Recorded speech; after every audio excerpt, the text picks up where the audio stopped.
Nearly 3 months after Gertrude Tokonu was removed as Chief Justice, government has received 3 petitions seeking to remove Mr. Kissie Jabing as Special Prosecutor. There are also 7 petitions for the removal of Jane Mensah as Chairperson of the Electoral Commission, together with her 2 deputies. And these petitions have been forwarded to Chief Justice Paul Bafoboni. And thankfully, we have lawyer Martin Pebu on the line with us. We're grateful for your time, sir.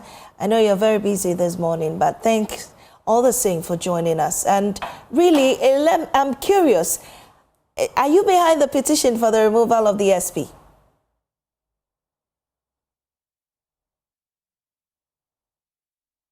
Mr. Pebu, kindly unmute and speak to us.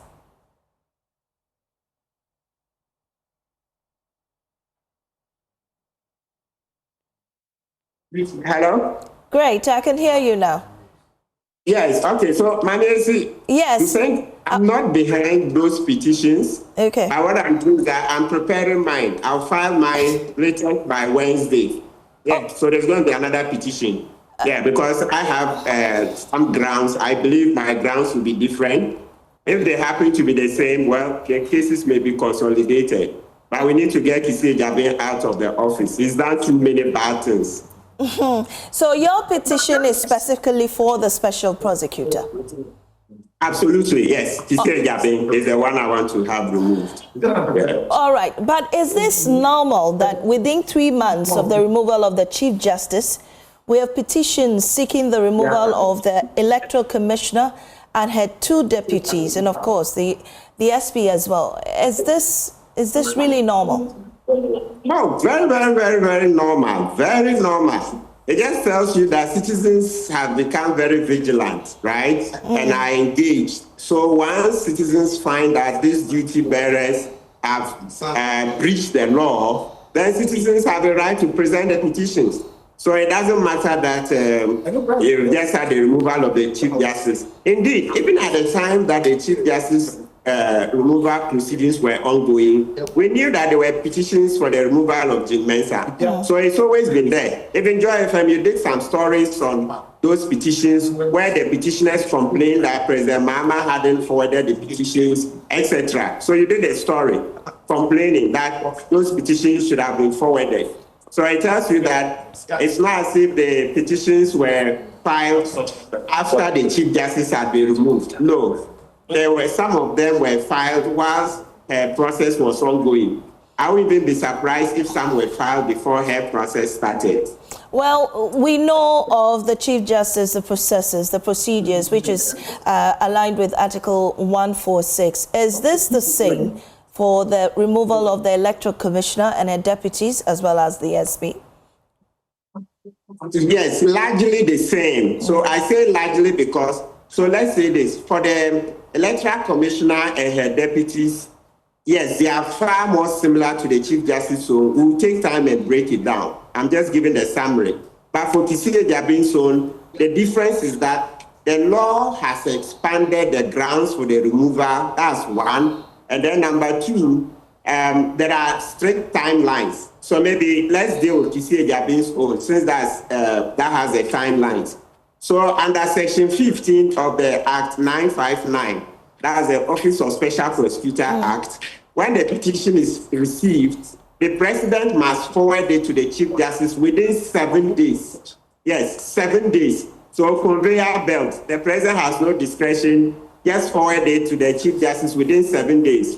And then when the Chief Justice receives it, the Chief Justice has 30 days to make a prima facie determination. You remember the one Ekufuado did when Ekufuado sought to remove Chief Justice Kofolu, and then Ekufuado came out with a long written ruling which dismissed the petition.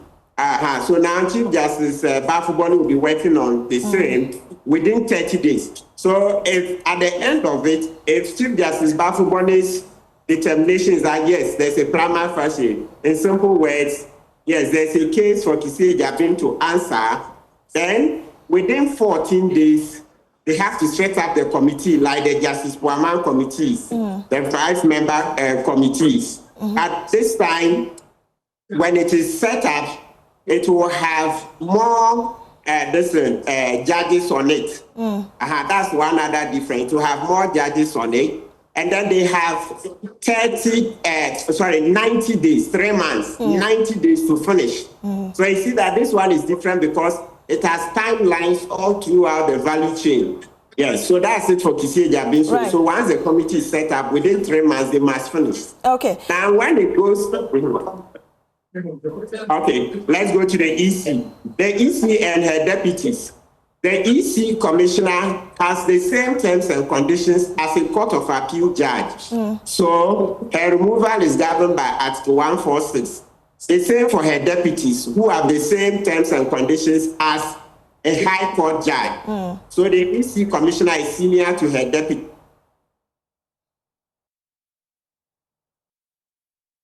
We seem to have lost Martin. People was trying to explain the procedure for the removal of the electoral chair and also her deputies. There are no timelines. Right. Okay. Can you hear me? I can hear you now, but very briefly, Martins, for sake of time, what will be a very strong evidence that can survive the petition or the procedure that will be taken through? I mean, for the electoral commissioner, her deputies, as well as the SB. Yes, so there's one common ground.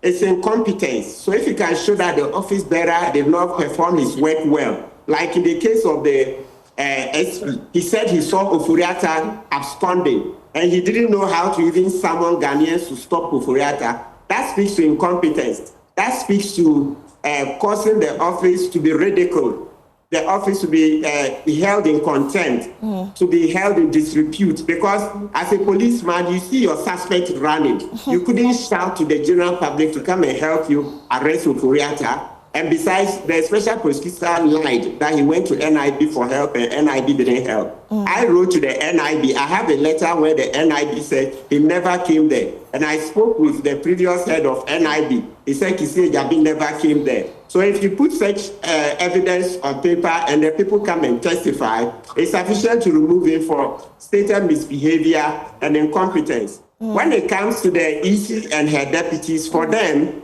the grounds are narrower. One, incompetence, okay? Yes, so it says that there must be incompetence. Then number two, stated misbehavior. Then number three, ill health, infirmity of mind and body. So the EC one, they have to show the incompetent work that was done or any other stated misbehavior. I understand there are issues of procurement breaches, etc. I don't know if those made them into the petition. Well, under the law, we are not to discuss the contents of the petition. So I'll hold my fire. All right.